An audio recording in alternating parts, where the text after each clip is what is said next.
I want to thank you all for being here this afternoon.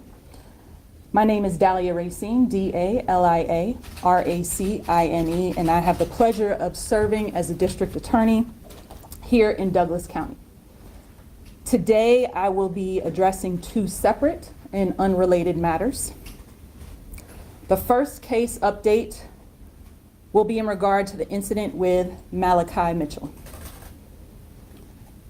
On January 25th of 2025, a vehicle was stopped in Douglas County near the Lithia Springs Home Depot by Douglas County Sheriff's Department. When the deputies went to approach this vehicle, the driver started yelling. They tried to set me up. I defended my life. He tried to kill me. They observed a deceased individual in the passenger seat with multiple gunshot wounds to the back of his head. He was later identified as Malachi Mitchell.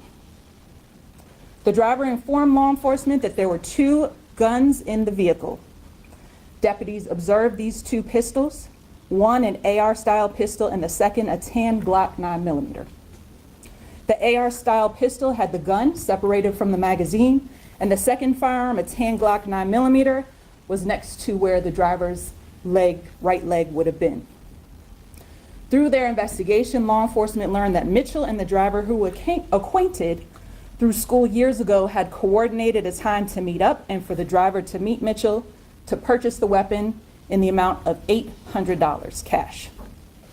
According to the driver, the gun deal took place in the driver's vehicle.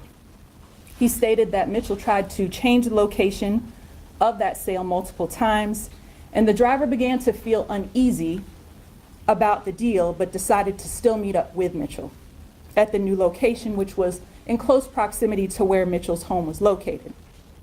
The driver stated Mitchell attempted to get him to exit his vehicle to complete the gun sale, and the driver insisted that they do the deal in his vehicle since he wasn't familiar with the area. Mitchell removed the magazine from the gun and provided the rest of the weapon to the driver. At that point, the driver produced the $800 cash to Mitchell.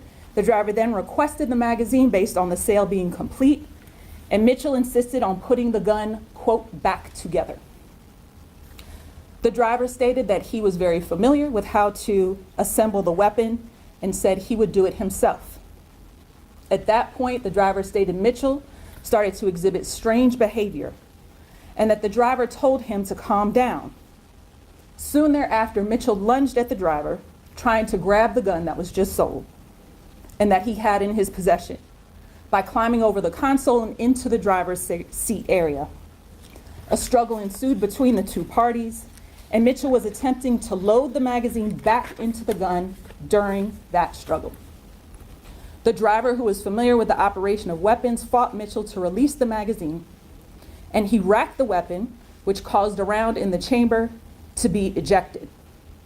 Mitchell continued to lean over the driver's area and was still grabbing at the gun that was being sold. According to the driver, Mitchell then reached back to his waistband and told the driver, "I got something for you." The driver thought that Mitchell was armed with another weapon, and the driver, who was armed with his own separate gun, the 9mm that was located in the vehicle. Fearing for his life during this attempted robbery, the driver shot Mitchell as he leaned over him with the driver's own pistol. The driver, familiar with the fact that Mitchell and his associates bragged about guns and violence on social media, thought that those individuals may be in the area since Mitchell tried to set him up during the sale and he was located close to Mitchell's home. Fearing for his life and retaliation from Mitchell's associates, the driver fled from the residence with Mitchell still in the vehicle. He started driving around trying to figure out what to do. He called multiple family members and friends who corroborated that the driver was panicked and fearful as they spoke to him. The driver stated that he continued to drive because he was scared to call the police, as he was a young black male covered in blood with a dead body in his car. And he was afraid that he may be killed upon being stopped. He did not want to drive to any family or friends' home because he was afraid that Mitchell's associates may be following him, and he didn't want to put his loved ones in danger. While on the phone with a family member, the driver committed a traffic infraction and was pulled over by the Douglas County Sheriff's Department. Law enforcement notated that the driver was fearful when they stopped him and extremely cautious when providing instruction, and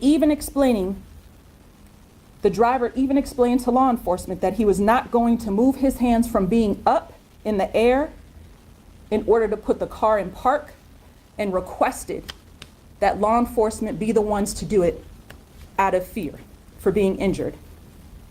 The Sheriff's Department carefully dealt with the driver during this initial interaction and were able to remove the driver safely from the car and take him into custody and over to the Sheriff's Department to be interviewed. The driver and his family were cooperative with law enforcement, many providing corroborative statements and information that matched the physical evidence collected as part of this investigation.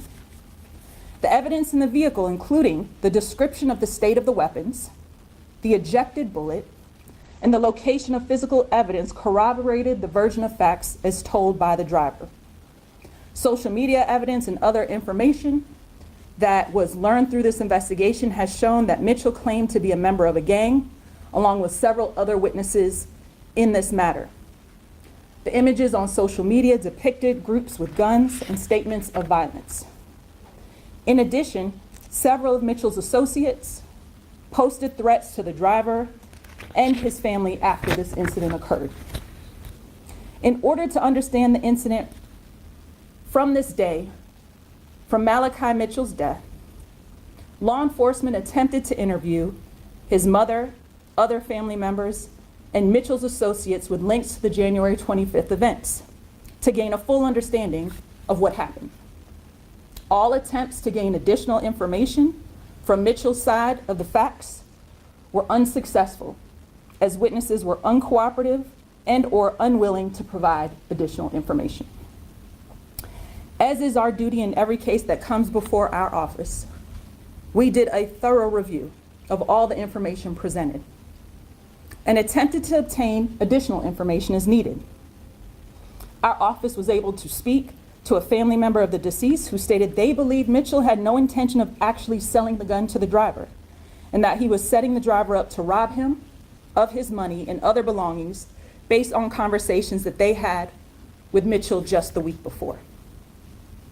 So based on all of the facts, evidence, interviews, and totality of circumstances, we will not be pressing charges against the driver, as the evidence in this case supports that he acted in self-defense on January 25th, 2025. Malachi's Mitchell mother and the driver were informed of our decision this morning. We always desire to be fully transparent with the family of the deceased when we are investigating a matter. It becomes a peculiar situation when we believe that those family members may be aiding and hiding or blocking our attempts to fully understand the full situation of what took place during that incident. However, we know that grief shows up in many forms, and we will accept that grief in any way that it arrives at our office. We conducted a thorough examination along with our law enforcement partners to explore every lead to get to what happened that day, because that is what the deceased deserves. And unfortunately, there were roadblocks despite numerous attempts to speak with persons of interest that may have aided or abetted in this incident.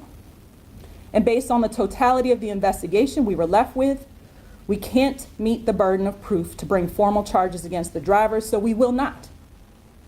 And the evidence demonstrates that the driver was acting in self-defense as he is lawfully allowed to do. Now, I want to be clear, to arrange a private gun sale late at night between parties that do not know each other that well is unwise, but it is not unlawful. We unfortunately have had to have these decisions with far too many grieving mothers who have lost their children, where we are unable to move forward with charges. And even when we are unable to move forward with charges, we continue to offer services and resources that can be helpful during their unimaginable time of pain. And this was offered in this case. We remain open and available to any and all evidence that could shed any additional information on the events of that day. This is a tragedy all around. One young person lost their life, and another has to live with the fact that they had to take a life.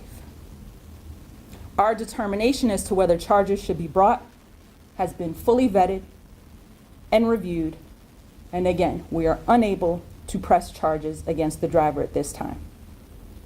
These decisions are never made lightly, but it is our duty to follow the evidence as we did in this case.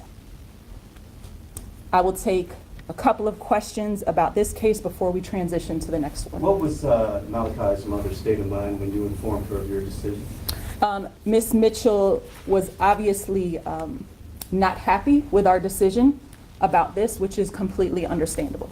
But we reiterated the fact that we are still here to support her and connect her with any services that she may need during this time. I want to make it clear, you mentioned that several factions on that Malachi's side, you were unsuccessful in getting statements from them. Did that include his mother? We were able to speak with her, but we were not able to obtain additional information that could be helpful to the investigation. I want to go back to that. I know you said gang activity here was at play. Do we think at this point the driver knew that Mitchell was involved with a gang? Because I know we're talking about gun sales late at night, like he showed up. Was there any inclination there that this could be gang that he was heading into? What we understand from the driver's perspective is that what he described is the Mitchell having shady associates. He did not specifically articulate he knew that he was gang involved, but he did state that he was aware of these social media posts in which Mitchell would be posting along with other associates with weapons and things along those lines. Madam DA, there was in part of the mother, Malachi's mother, a public campaign to get you to charge the driver. Did any of that impact your office? Did you hear from the community about this, and how did that weigh in on your decision? Yeah, that's a great question. The work that we do along with our law enforcement partners, we don't have the luxury, if you will, of weighing in emotions. We are facts driven, we are evidence driven, and we have to make really hard decisions at times, and we have to follow those facts and weigh it against what the law allows us to do. And that's exactly what we did in this case. We don't want that to mitigate, nor, as we explained to Ms. Mitchell, this does not put any value on the life that Malachi Mitchell lived, nor does it weigh against the grief that we know that she feels, but our job is to follow the facts and the evidence. Can you also speak on the driver's reaction when you told him this moment? Yes, we will just say that the driver had relieved to understand what the findings were in this matter. Although you said you're not pressing charges now, but is the case still open in case the other people want to come forward, or it's pretty much? At this point, we are considering the case closed. We will formally close it probably sometime this week. But as is with any murder case, if there is additional information, we are able to reopen that. And that includes any evidence that may exist on any parties that aided or abetted in the attempted armed robbery of the driver. Madam DA, one more question. You mentioned that, I think you said the family said that there was Malachi didn't intend to sell the weapon? We have not received that information from the family or any of the facts gathered in this case. All right. With that, we will go ahead and transition. If we could take a moment to transition to the next matter.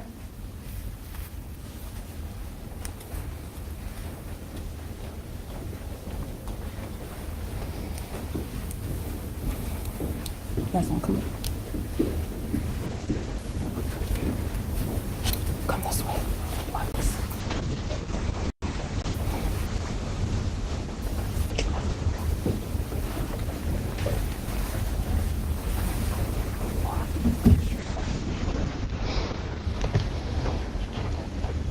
Good afternoon again. At this time, we would like to focus our attention to the Bobby Lee Hart matter. Bobby Lee Hart was arrested last month and charged in connection with 3 separate rapes that occurred in Douglas County in 2012, 2022, and 2024. It is important to note, Hart has not been convicted of crimes at this point, and it is also important to note that I cannot talk about the evidence beyond the limited information I will provide in this moment. The purpose of this press conference is to inform the public that Hart has been arrested and to urge those who may have information or experience with Hart to contact our office or law enforcement. I would also like to applaud the work of our law enforcement partners, both the Douglas County Sheriff's Department and the Douglasville Police Department and other agencies that have brought this case to fruition. Since Hart's arrest, further testing and investigation have revealed that Hart is a suspect in multiple sexual assaults dating back to the early 1990s in the West Georgia region. We are informing the public of this matter to request anyone with additional information or who has been victimized by Hart to please come forward.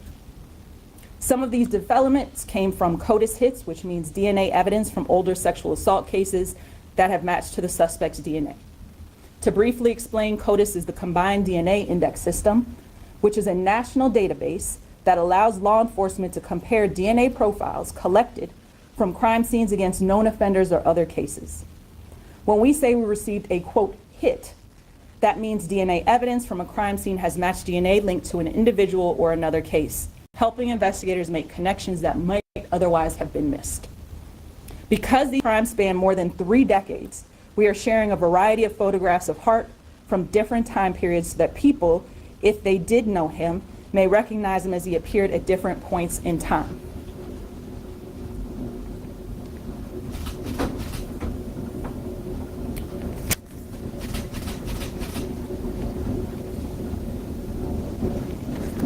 Hart has also gone by multiple aliases over the year, including Maurice, Robert, Kevin, Champ, Meat, and King.